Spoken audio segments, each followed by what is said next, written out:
Welcome,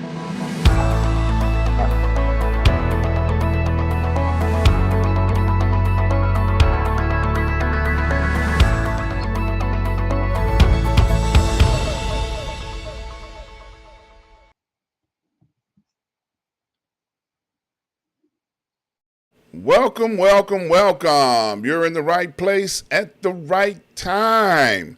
Today is Tuesday at 5 p.m. Central Standard Time. And I tell you, we got a great show lined up for you today.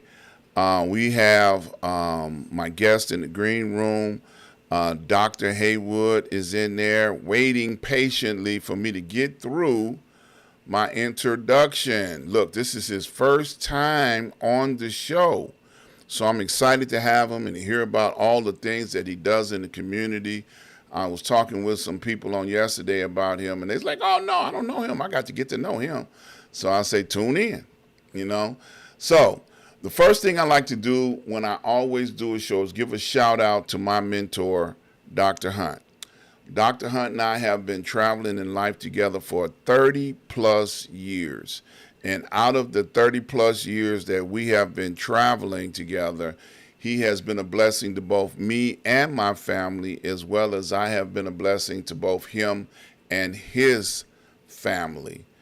So one of the reasons why I talk about mentors the way that I do is so that people can understand the value in having a mentor. Somebody to be there for you in all manner of situations. So I encourage you to get a mentor. Then after you get a mentor, you can get a show, and then you can shout your mentor out, okay? So I want to invite you guys over to my website, ask-dr-ron.com. When you get over there, I want you guys to first notice that you can watch every broadcast live on the show. Right there on the website, click the live button, and you'll be able to see each and every live broadcast. And then the second thing I want you to notice is that we have advertisers. So we're going to talk about a few of the advertisers right here. RRJ Web. If you have a website that's broken and you need somebody to fix it, RRJ Web can help you with your website problem. If you have a concept or an idea for a website, you can reach out to RRJ Web and they will help you bring your website to life. Okay? So reach out to them. Sir Synergy is a solar panel company. If you're interested in finding out about solar panels for your home or your business, you can reach out to Sir Synergy and they will be more than happy to do an energy evaluation on your home and help you put solar panels in place to help you save money on your energy bill. Now, Port Again Sam and I have been doing this for 15 plus years. He has been around bringing in some of the best wines and spirits from all over the world. If you have not had an opportunity to sit down with Sam, you need to sit down with Sam so you can find out what your new favorite wine will be. Now, I just talked with Sam today. He's got some more inventory in. His inventory goes in and goes out. So you need to reach out to him right away to find out what his inventory consists of so that you can find your new favorite wine. And last but not least, I want to talk about Prince Hunter Financial Group. If you have curiosities about the Forex market or the stock market, the Prince Hunter Financial Group offers training classes for anybody that's interested in learning about the market. If you are wanting to find out how people are making millions and millions of dollars in the market, that could be you. And Prince Hunter Financial Group is offering 4 free classes for anybody that tells them that they heard about it right here on the Ask Dr. Ron show. Just call them up, click on the banners. Each one of these banners take you to the individual websites. Click on it and then tell them, hey, I want my 4 free classes. And you'll be on your way to understanding about the stock market, and you'll be well on your way to making plenty of money. Now, I'm so excited about my guest today. Dr. Haywood, I was brought to my attention and his organization of Urban Male Network. And when I heard about it, I was like, man, I got to, interview them, because anybody that's interested in working with young people to help them accomplish things in life, I'm just so excited to find out about. Now, it's his first time to the show. So the first thing I want to do is welcome you to the show and thank you for taking time out of your busy schedule to come in and share with us on today. Well, thank you for having me. I greatly appreciate it. Yeah. So let's talk about you. I see you're a doctor. What kind of doctor are you? So I have my doctorate in educational leadership from Okay. Roosevelt University. Okay. Which university? I'm sorry. Roosevelt University. Okay. Roosevelt. All right. And I take it when you went to school, you had a passion for, educating young people. Yeah. So I got my master's in adult and higher education. I was really involved in undergrad, in various student organizations. And then from there, I, used to go to the local elementary and high school in DeKalb and volunteering to mentor the youth there. So as I was volunteering, I was really a biological science major in undergrad. And I was like, you know what? I got to my last semester. It was not something that I wanted to do anymore. I had no interest in it. And then somebody told me, they said, hey, have you ever thought about going into higher education? You can get your master's degree in that. And I was like, I never even heard of it. And they was like, well, it's centered around the work that you're currently doing within the community, and you can now help people who look like you. And I said, okay, I'll check it out. And that's how I literally ended up going into the master's degree program. And then when it came to my doctorate, I had a Black man by the name of Dr. Johnson, who was like, hey, you're doing great work in mentoring, young men out in the community. But you will get more respect when you have those 3 letters behind your name. And then you can speak to being educated. You can speak to having the credentials and the degrees. And so you never want people to deny you, to say that you don't have it. And I was like, okay, man, this man is making sense. So it's truly because of another Black man that I can truly stand here today and call myself Dr. Haywood, because he took the time, made a phone call to his friend, who was the dean of the college for the doctoral program that I ended up applying to, getting accepted to. But he was just like, I think that this would be a great move for you. And that's how I ended up getting there. Well, congratulations. Look, I applaud you greatly, because you're an inspiration, and I always say, like your mentor told you, it's always good to see successful people that look like you. Mm-hmm. It leaves an impression on them that if you did it, they can do it too. Right. So that's exactly correct. Now, when you were working with the young people, or when you were doing the schools out in DeKalb, now I got to ask this question, man. Were those kids out there in DeKalb just as bad as the kids out here in Chicago? Interesting enough is that I wouldn't say they was bad. I mean, because a lot of the kids that were there, they was transplants from the city. Okay. Right. So they may have had parents who were now students at the university, faculty members, the black kids that I was working with. Or, that's typically kind of what happened. A lot of them, their parents moved out there to go to school, to work, or they just moved out there, to get away from the city. And maybe Was trying to kind of get a different life. So I mean, it was just a mixture.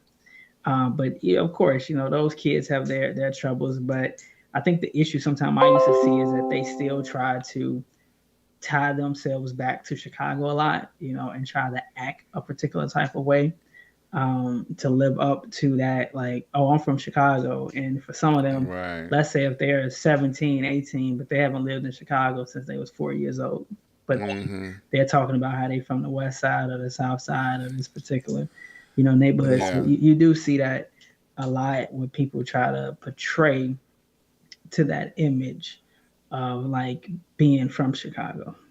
Yeah. I understand. So they weren't.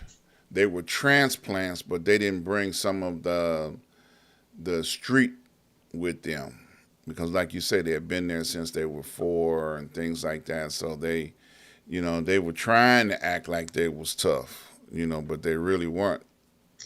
You know. Right. Yeah. Like, so, I mean, so some of the problems that you're going to deal with being in Chicago, you're just not going to naturally have to deal with in DeKalb. Yeah. There's been some problems that have, made its way to DeKalb, but it's still not to the same level like it is in Chicago. Yeah, I totally understand. I had to laugh.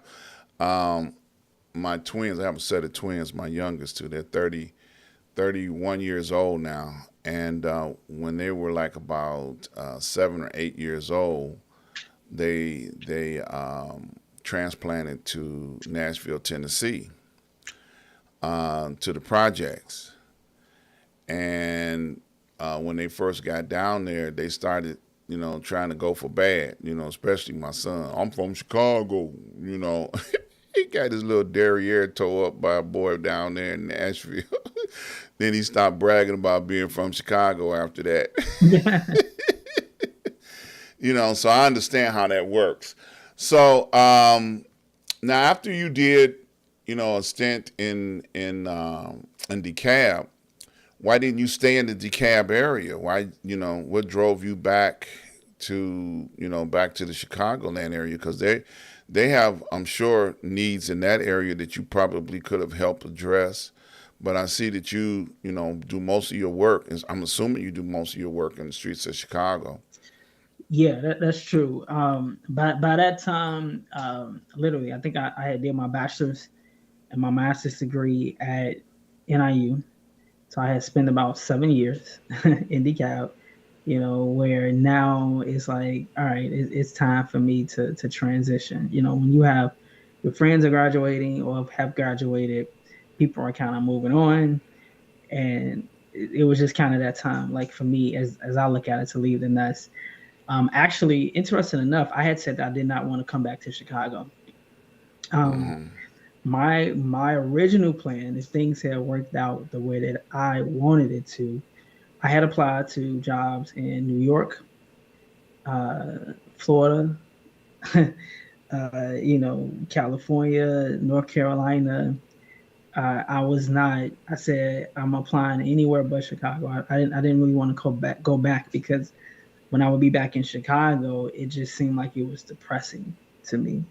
Mm-hmm. When you will look at the streets and you will look at the state that the people were in, I was like, I'm not trying to come back to that because when you've been used to for 7 years living in a college town, it's kind of like you are living in a bubble. You're living in a different world that's not really real, because you are being shielded from reality, when you're on this college campus. But then, because it's just things that you don't see every day or you don't hear. Everybody is pretty much healthy. Everybody is good. Everybody, is around the same age. They look like you, So there's a different type of reality when you are, a college student in college, and and quite frankly, at that age, your focus is a little different. Mm-hmm. So when I would go back to Chicago, I was like, I'm not trying to come back. But I never, so I applied for, I literally had 12 jobs lined up. I had at this placement exchange, in Phoenix, Arizona. I never have forget it. It was in the field, of higher education. And before I went and had my interviews, there was this woman who had told me to say that you have all of these job interviews lined up, but and I see you in many shirts and ties. And at that time, I didn't have on any suit. I didn't have on, um, anything to where she would kind of be able to see how that would go. But she said, I see you, in many shirts and ties. I see you with different, jobs. But she said, you're not going to get one of those jobs. Mm. And she said that there's going to be a job that comes after that. And then you're going to know that that's the job for you. And then they're going to know that you're the person for the job. Mm-hmm. And she said, I just see you being very influential, where just people are surrounding you, a lot of people. I don't know what it is. I don't know if you're part of some team or what, but I just see a lot of young people surrounding you, is what she had said. And so then when she finished, she was like, do you trust me? And I know, and she said, and her last thing was what she said. I never forget this. She said, you believe in God, but you know that I'm not God, but you know that people like me exist. And then she Mm-hmm. said, do you trust me or believe in what I'm saying? And I said, no, and got up and walked away. And yeah, for real. And and and literally everything she pretty much said happened. I did not get one job offer from the placement exchange in Phoenix, Arizona. I remember going back home after that weekend, and I went home and I cried. And I said, Grandma, and because my grandmother's always been a very spiritual woman. She was the person that would encourage me, who I went to church with every Sunday. Anytime I felt like I just couldn't do something, I would just go to her. And anytime whether I would cry, get discouraged, she'd be like, you can do it. God got you. That just means he got something better. So this time she had said, that just means that God got something better for you. There's no need to cry. There's no need to worry. And that, just keep, get back up, do it again. And at that moment, I remember feeling so discouraged because I said, I just finished my master's. I know that I'm talented. I know that I'm a great individual. And I just did not understand why I did not get one offer.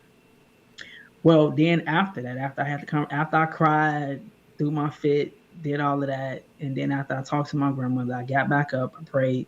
I said, all right, God, well, I'm just gonna start applying to jobs. And I just started applying all these different jobs, and that I literally forgot what jobs I applied to. Like I didn't even remember. That I had got a call and said, hey, you interviewed for the transition specialist position. This was at Malcolm X College. And then they had said, yes, I was like, yeah, I guess so. I didn't say that way, but I'm like, I don't remember applying for this. But okay, I guess I did. And they called me for the interview. I go, and it's at Malcolm X College on the west side of Chicago. If anybody familiar with the west side, they had me. Yeah, so I didn't end up. So let me back up. So yeah, I interviewed at Malcolm X College.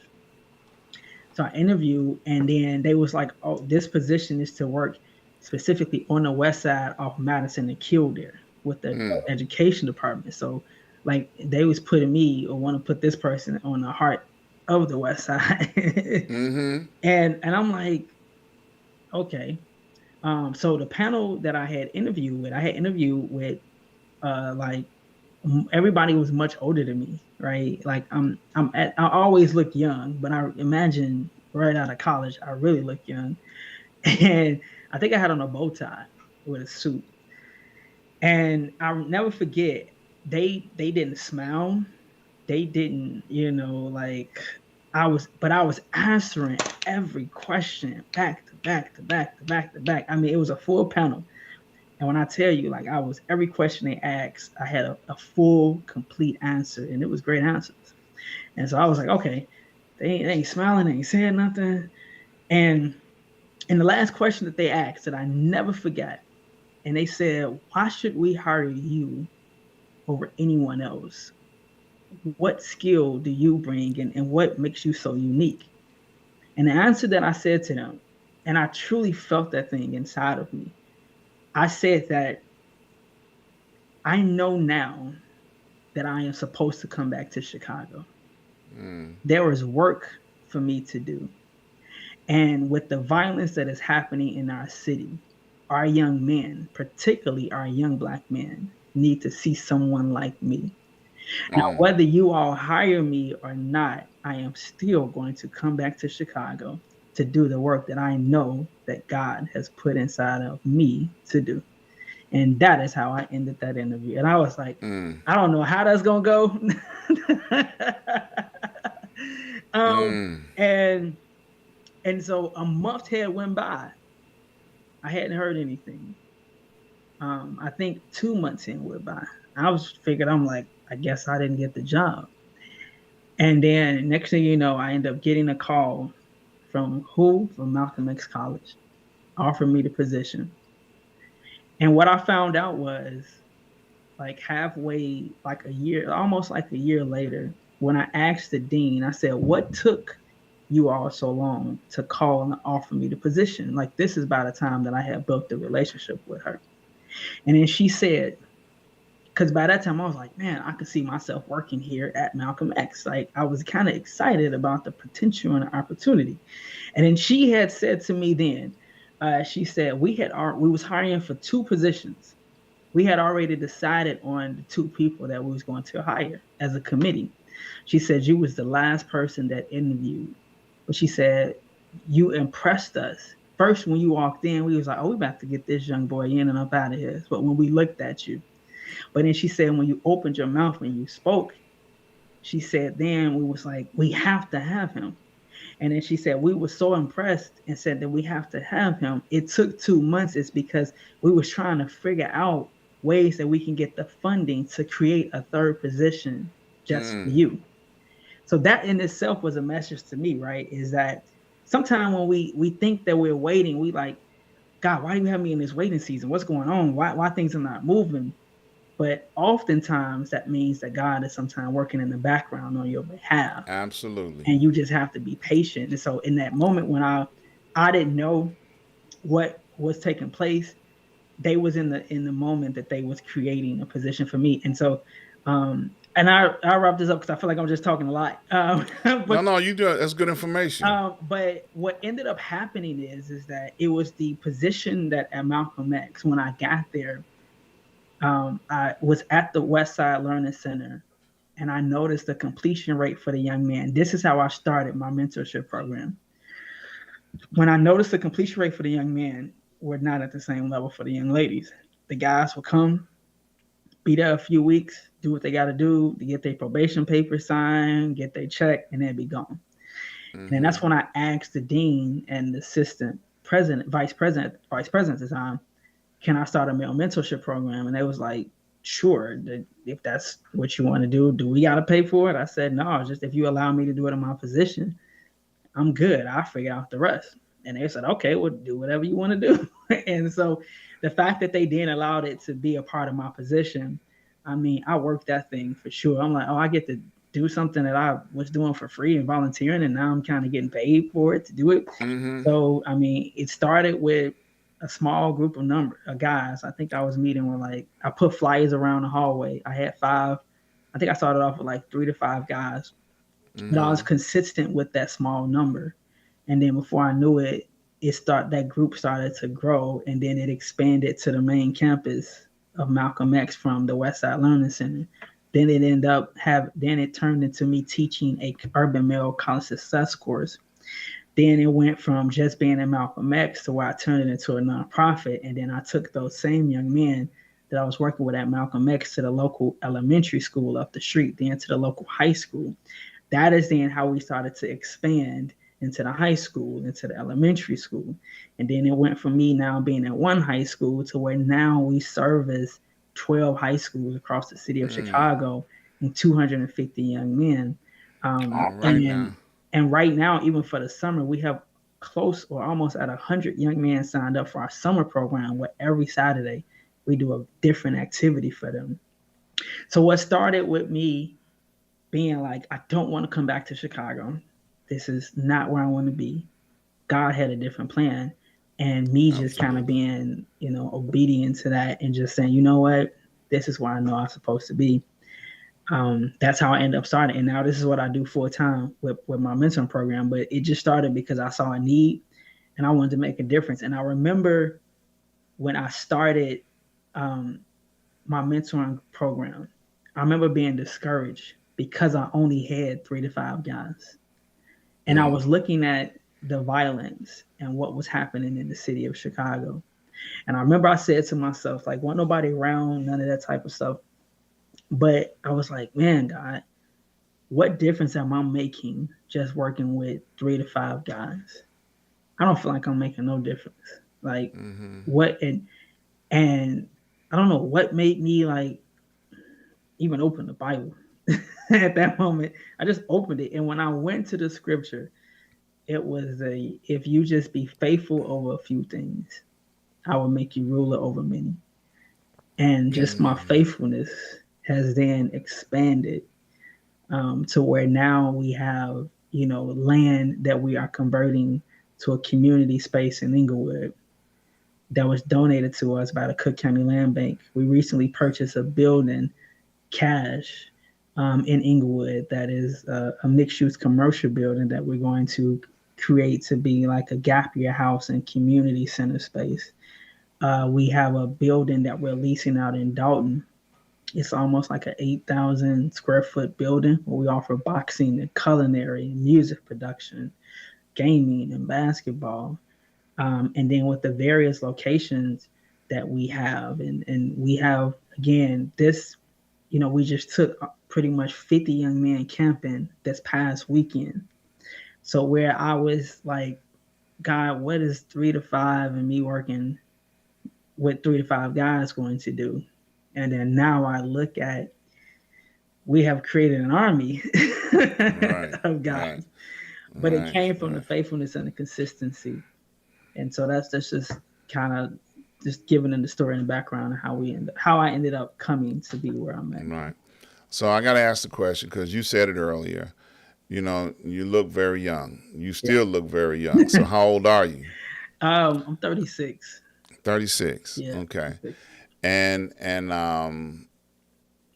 I got to ask kind of a question related about when you got out of school. Now, I know right now the current administration is trying to work on helping people with um, college education fees, student loans and things like that. So, were you hit with some of those kind of things when you first got out of school, or wasn't it as bad, or wasn't it an issue? When you say like you're talking about having to pay back student loans, Right, all of those kind of things, because that's a big topic in the news now. That some of the debt relief programs for student loans were put on hold and trying to be forgiven, and now they're like, no, you got to pay this money. So was that still an issue even when you were going to school? well, for me, I put my loans into deferment. Okay. Uh, so I was just like, I'm unfortunately, I know that's not the right thing to say, but I'm like, look, I just got out of school. I'm trying to figure out how to make money, so I have put them in deferment. I kind of wish now Mm-hmm. I didn't, but yeah, at that time, that's kind of what I did. Um, but I can see what people don't understand the argument that I see a lot of different people from depending on what aisle that you are on when it comes to loan forgiveness and student loans is that people always say, well, why should I have to then contribute and pay for somebody else schooling? Or the argument that people may make is that well, I went to school, I paid to get my way through, or I didn't have to get a loan, then why can't this person do the same? Well, what sometimes people understand, especially within the African American community, is that we typically are first generation college students. And when I'm talking about first generation college students, we're the first in our family to attend college. So, Mm-hmm. which means that a lot of the parents, the grandparents, the aunts, the uncles, they don't know much about college. They don't know how to navigate the whole system. So when it comes to the expenses, stuff got to get paid for. Like typically, especially if you're a first generation college student coming from a family that may not have it, like they already been living check to check, is like, I ain't got the money to be paying for Mm-hmm. you to go to college. Absolutely. That that's an expense. So you take out loans to help pay your rent and to cover your student tuition that you have. I mean, I did it, right? When I was in college, I took out enough financial aid to not only cover my classes, but to cover my books and to cover where I was staying. So I can focus more on just school so I didn't have to work. But you got to think about it. If people are in a situation to where their family already have it and been saving up since they was a toddler, then they can just go to school and then don't have to pay too much. There's a difference within that, and I think that's what people have to understand. Or that when you graduate now, when you're trying to go for a home loan, they calculate your student loans into your debt to income ratio. Now, for Mm-hmm. many millennials, Gen Z, who are professionals, they have a large student loan debt. So that can then hinder them to, when it comes to purchasing a home. One of the quickest ways to build on generational wealth is through home ownership. Now, if we are not able to get home ownership because we still have these student loans and a debt to income, and I know that this stuff can be a factor, because when I first went to try to get my home, they factored in my student loans, like what my Mm-hmm. payments would be. Now imagine somebody who has all of this student loan debt and plus they regular bills and inflation. So when I first bought my home, that was probably about 8, 9 years ago. I was blessed. Mm-hmm. I bought my home, like I had my home before I was like 30. So I think I was like maybe 27, 28 or something like that when I bought my first home. Now I'm glad I did, because then I look at the value of my home, how everything is increased, all of that type of stuff like makes a difference. But like the economy, how everything is shifting, it is so much more difficult now, that pathway to home ownership. And it's just a lot of factors that race does play a part in it. And then people nowadays are trying to act as though like, oh well, race doesn't play a factor, or All this right. stuff never really happened, and that's not necessarily the case. People do. There have been studies where people have shown, like, where they change their name or their zip code or their address on a resume, and then instantly now they're getting a call back. They're getting All more right. emails, and that happens, right? Even if they're looking at your name, they're looking at your address. They say, no, that looks like that's from this. Or they might not can tell from the name or from the address, but they can look at your background and look at everything that you put from your involvement on your resume, and can tell maybe what race you might be from All that. right. That's right. Yeah. So, the reason why I asked that question, because you're a very accomplished young man. And I know some people that might see this, or the parents of people that might see this, might want to, send their child or young person, because they ain't children, to a school where they may accumulate certain types of debt. And it's a big, big topic and subject now, all in the mainstream media, talking about, why should we pay their bill? Well, you're not. You know, why should we have built this country for you and not get paid for it? That's an even bigger question that they don't want to pay anything for. But I just wanted to touch on it since you are a success story. So now, you mentioned something on your opening statement, talking about yourself. You just took a group of kids on a camping trip. Let's talk about that. What happened? What did you all do? Where did they come from? What are the age groups that you took out? Those type of things. We took young men as young as 13 all the way up until 20, I think was the oldest. The majority of the boys, if I had to do an average age, was probably between 16 and 17. That was probably the average age. Now, people always ask, like, man, you have a lot of teenage boys, because if you look at a lot of these programs now, they have a lot of younger boys. Where my boys are more teenage boys, like 16, 17. This is the age that they start to think that they're grown. that they don't have to listen to anybody. Where there's now starting to could get into some trouble for sure. Um, and the significance of that is that I think about my first time that somebody took me camping into the woods, and I never forget it. Right, and I think that I always say that it is important to expose our young men to various opportunities, places, and people. You are your network is equal to your net worth. So when you expand your network, then you expand your net worth.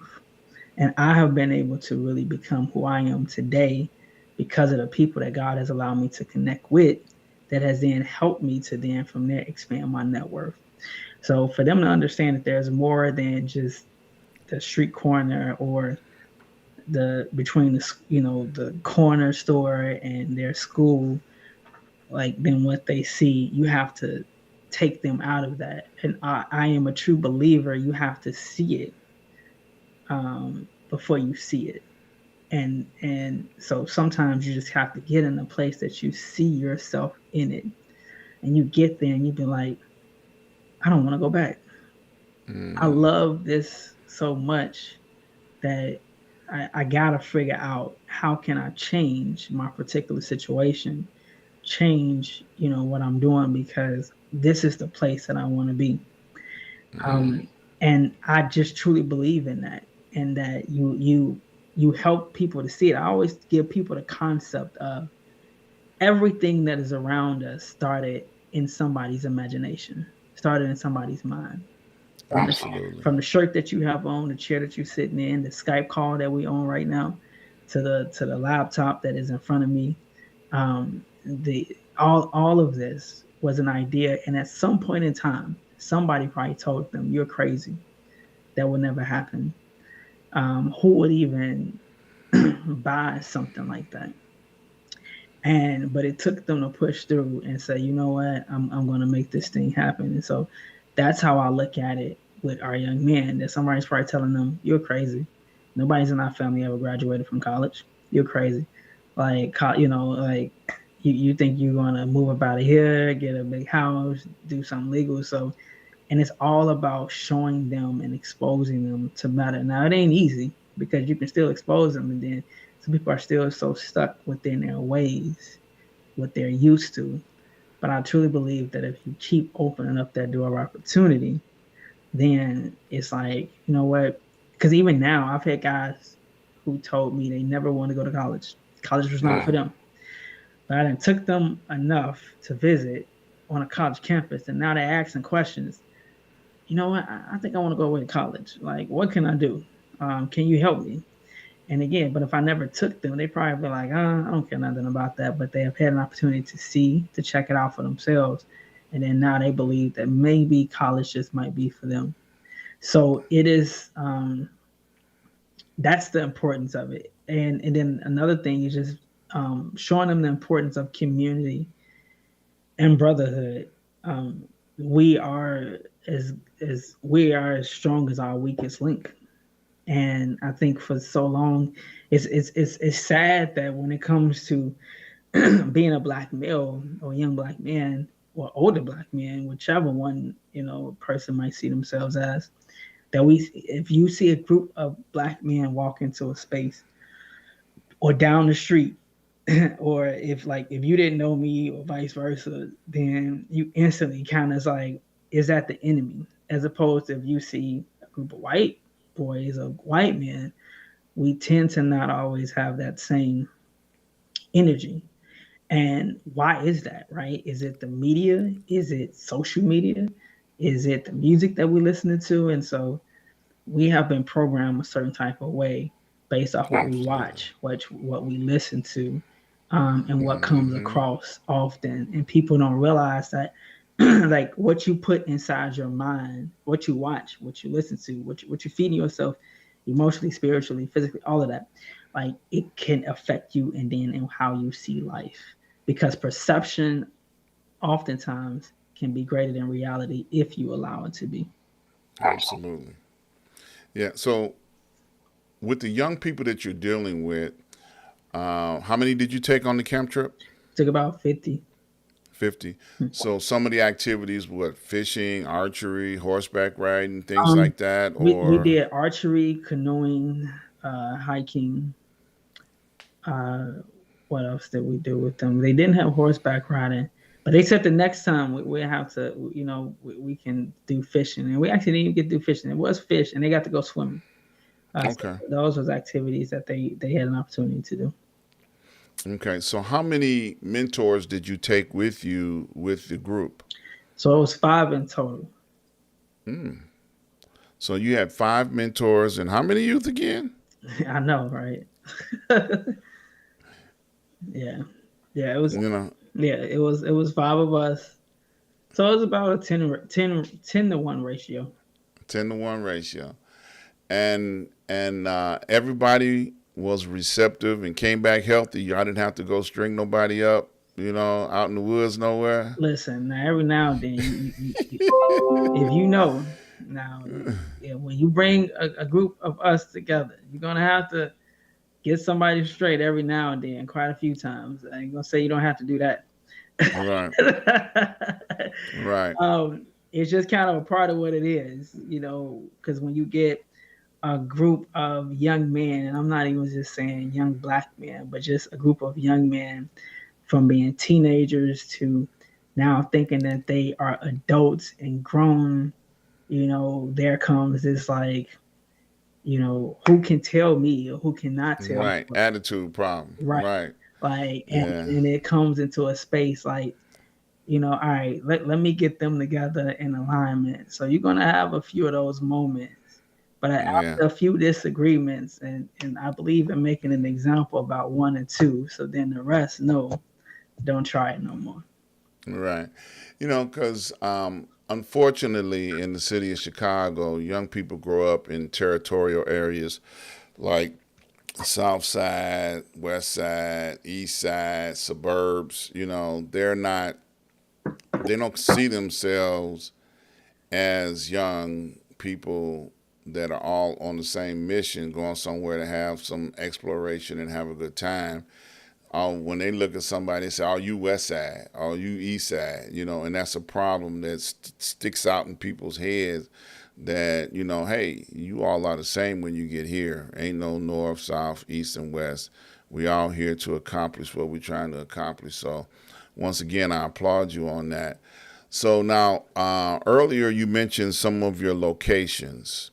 What are some of the future plans for some of your locations? I know you're doing things. You got property, buildings. Let's talk about some of that a little bit. So like right now, the land that we are in the process of developing, so like it's actually on the block that I grew up in Inglewood. Okay. It's the block that I grew up on with my grandmother. So the outside, the vision for that, the outside of the fence, because the lot has been paved, and then we have had it fenced off. And the vision that I have is to have it as a mural on the outside dedicated to my grandmother, who lived to be 90 years old. Like she passed. Congratulations. Yeah, so Yeah. she lived to be 90 years old last August. And well, no, she Mm. not May. She passed last August, but her birthday was like she lived to be her 90th birthday in May, and then she passed in August. So that was a blessing, that God allowed her to live that long. But she stayed in the Inglewood community for 70 plus years. So she Mm. came to Inglewood when she was 20, with my grandfather, and then she had lived in the community ever since. And she was about peace, love, and helping people. So I was going to have the outside dedicated as a mural to her, and then on the inside is that we're going to create half of a basketball court. So right now, we're in the process of creating, which I'm excited about. We ordered the basketball hoop, ordered all of that, and then have like some benches, seating areas in the middle, and then we have two cargo trailers too that we're converting to, like, one to be a game trailer, and then the other one is kind of like a little mini candy store. But the purpose would be, where youth families can kind of gather from the community in this particular space. Because when I grew up in Inglewood, and particularly on that block, my mother didn't allow me to go to the park, and the park was literally like right up the street. It was probably like two, three blocks up the street. But I was never like I couldn't just say, "Hey, mom, I'm about to go to the park." That didn't happen, because that would be shooting. There would be just different Mm-hmm. things that kind of would occur. So I never had that opportunity of that or that privilege to where I can just go up to the park and just say, "Hey, I'm gonna go play." So and even and it was very interesting because as I was actually over there yesterday, and it was these two young kids. They looked like they maybe was about 9 or 10 years old, but they basketball had went over into the fence, and so they was kept looking over the fence, and I'm like, "What are y'all trying to do? That y'all looking over into the fence?" And then when I looked over, I saw that their ball that went over there into that land, into that space. So I'm like, "Okay, I got you all." So I went over there for them, and then I went and got it. But then I was reminded, I was like, "Wow, these young kids, because it's an apartment building, it's a two flat building. Like the front yard is really not that big, and then the back of the yard is not that big either. But if you think about it, like they're confined to only play within this small space, Mm-hmm. and it got me just to thinking like that's not the life and how it should be. And then because we're kind of like on a busy kind of street, so it's not like it's a side street, so I don't so maybe their mom and them tell them like don't go outside the yard, but it reminded me like this is why we're building this particular space, so youth like those kids next door can say, "Hey, I can just go right next door and have a place to run around, to play basketball, to play hide, go seek, whatever they're going to play." Because I think about growing up, I didn't have that opportunity to really like leave outside. That's why to this day as an adult, I love being outside so much Mm-hmm. because I used to they used to always tell me like, "Oh, you can't do this, you can't do that because it's too much happening." So the building, excited about that too. It's because we're gonna do a gap year house. When I say gap year house, it's for young men between the ages of 18 and 25. So it'll be a space for them to stay. For ones who may not go off to college, but we're looking for a place to stay or something like that. And then the first level, the first floor would be like a community space that people in the community can rent out. So that's something that we're looking at to do. So I'm just excited because growing up, I remember walking past the abandoned buildings, the vacant parking lots, and I remember just asking the question, like, man, when is somebody going to come and make change in the community? When is somebody going to make do new development? Like as a kid, because everything we did or that I did I had to go outside of the community to do it. To go to the movies, to go to the grocery store, to anything fun, go shopping. Like everything was always where I go outside of the community. And I remember saying to myself, when I get older, and I remember like I'm going to come back and I'm going to change and make and do development in the community. So I'm really proud to say that I remembered my the promise to my younger self that my younger self made, and say don't forget, and the fact that I'm older now and truly able to kind of like make that development and help make change with to be a part of it. I Mm-hmm. think it's something that's amazing. Obviously there's people doing much bigger things than I'm doing, but I just look at it like I'm just a piece to the puzzle, and I'm thankful and excited to be a part of that particular piece. Absolutely. Now, can they see these projects on your website? Your information for your website is listed right underneath your name. Can they see all these projects listed there? No, that's one of the things I'm actually in the process of working on now is like Mm-hmm. how do we kind of get updated. But yeah, I have not really put updates like on my actual, even on my social media pages. Like I do it through like a story, but I haven't like been posting like, "Hey, here's an update." I should. Now that you say that, like, "Hey, you all," I was gonna wait like once, like when I initially got the land or when I initially got the building, I did, but I have not like posted. But I think I can put some updates like, "Hey, here's an update." I just like when stuff is finished, then I like to say, "Boom, here you go." Right? No, but see now you're carrying all the weight by yourself. So if you put progress reports up there, that allows people to help support what you're doing because it is a worthwhile project. It's something that, like-minded people can come together and help support you in your endeavors. You got a plan, you've been working on it, but, the problems of the city of Chicago and the youth of the city of Chicago are not all yours to fix. There are others that share in the same like-mindedness. And to invite them into helping you would be just like, hey, this is where we at. What can you do to help? Just like that, just like you familiar. If you have not, because you ask not. So you ain't got to get it all done by yourself. You got big shoulders, but hey, the more people that rally around you, the better it will be for you and the young people that you're trying to help. So, and while we're at that point, so if somebody wants to reach out to you, your information is at least on your website, right? Your Yeah, contact information. if somebody wants to reach out, there's a contact section on our website that it is sent it's directly to like our email. So if you just fill it out, contact, it'll come to us. Well, good. Because I want to encourage people to see you, know who you are. This is the first time you're on the show. So I'm really excited, to hear about all the things that you've done. I've heard about your program. I was referred to you, and I'm glad you got a chance to come on the show because I know that people will see this, and you can probably even take this interview and put it on your website so that they can really get a chance to know you and know more about you, what you're trying to do, and you're just not some foreign developer trying to tear up the community and push the black people out. They'll know exactly who you are, where you are, and what you're doing and how to help you. So I would encourage you to open up more to receive help, for those that want to help, So that's a beautiful thing. So, so go to the website. It's listed right here. Send them your information.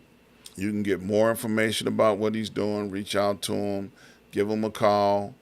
I got to tell the people the story before, this whole show came about. I called, Dr. Haywood on Thursday, and he was like, "Who are you again?" Yeah, it's like, what am I supposed to be doing? When am I supposed to be doing it? And I was like, yeah, I'm Dr. Ron. We supposed to be hooking up, doing a show, talking about you and what you're doing. It's like, oh, okay. He wasn't excited at all, y'all. I can just tell y'all now. Like, I got to stop what I'm doing. We were originally scheduled on Friday to do a test. And I guess he was in the middle of, getting these kids together to go out of town. Yeah, and he wasn't even studying about slowing down doing that. But now I understand, a little bit more. But I'm glad he followed through, with coming on board and, giving us an opportunity to hear about him and his project. I'm excited, man. I'm excited for you. See, I'm an old dude, man. To be able to see the younger generation picking up the mantle, carrying it to the next level and to the next level, because it's going to be young people that you're mentoring and dealing with now that will be able to catch your vision and keep it going. It's not something that'll stop when you stop. It's something that'll keep going and keep on going, and each one reach one. So I'm excited. Now, we got about 5 minutes left on the show. I always ask 2 questions before I let people, get out of here. The first question is, will you come back and see me again? Sure. Yeah, I'll come back. I ain't got to twist your arm next time. It wasn't that you had to twist my arm. It was I know you was busy, man. I know. it was like when I'm caught off guard with something and I'm like, where did this come from? And I had no recollection at all. I'm like, okay, I'm already trying to like manage. Right. I have. Right. Yeah, it was just that. You got caught off guard. I get it. Yeah. Your people set it up. and then your people forgot to remind you about it. But I did. It's all good. Yeah. Okay. So, the second question that I have that I always like to ask people before they leave the show is, what would you like to leave with the people before you leave today? Um, if I would say if it's one thing that they got from what I said, stay consistent. Consistency is always key. You don't have to be the best at what you do, but if you stay consistent, you'll be surprised at the results that you will have. And sometimes all it takes is reaching one person, and that one person can then change the world. That's my leave a few cents for some people. Absolutely. I appreciate that. Once again, man, I thank you. I know, camping can be a very strenuous and, frustrating, especially when, you're dealing with young people. I just applaud you, man. I can't thank you enough. And I hope that many people see this, that will reach out to you and try and help you with what you're doing, and we'll be able to, help push it along even further, even the faster. So once again, you be encouraged. You stay encouraged. I think you have a very good grip on what you're doing and how you're doing it. And I have several people that I would like to hook up with you that have several youth organizations as well to be able to tie you guys together. What they say, a threefold cord is hard to break. So the more of you all doing the same things, going in the same direction, will make a bigger productive effect on the community. So keep up the great work, man. Thank you so very much. Thank you. And it's my pleasure. So you stay right there. We're going to end the show. The first thing I want to do is invite people out to come join me tomorrow on Street News Now, right here, same network, at 12 noon on the Street News Now network. Join me for news, commentary, and news briefs. The second thing I like to do is ask you guys to join me each and every Saturday, 12 noon, from the desk of Dr. Ron, where I get a chance to talk about what's on my mind and what's on my heart. And then I want to thank all those that have made contributions up to this point in time. Please continue to do so. I need your support. So all the places where you can make contributions are right here. And do not forget to subscribe, like, and share. So take this interview, send it around, send it off to people so that they can see how important the work is in the city of Chicago. They say, oh, Chicago ain't doing nothing. We are doing something. There's a young man that just proved to you that he's doing something. So help him, support him, keep up the good work. Look forward to seeing you guys on tomorrow on the Noon Report. Don't forget, check me out. Peace and love. Stay blessed. See you guys on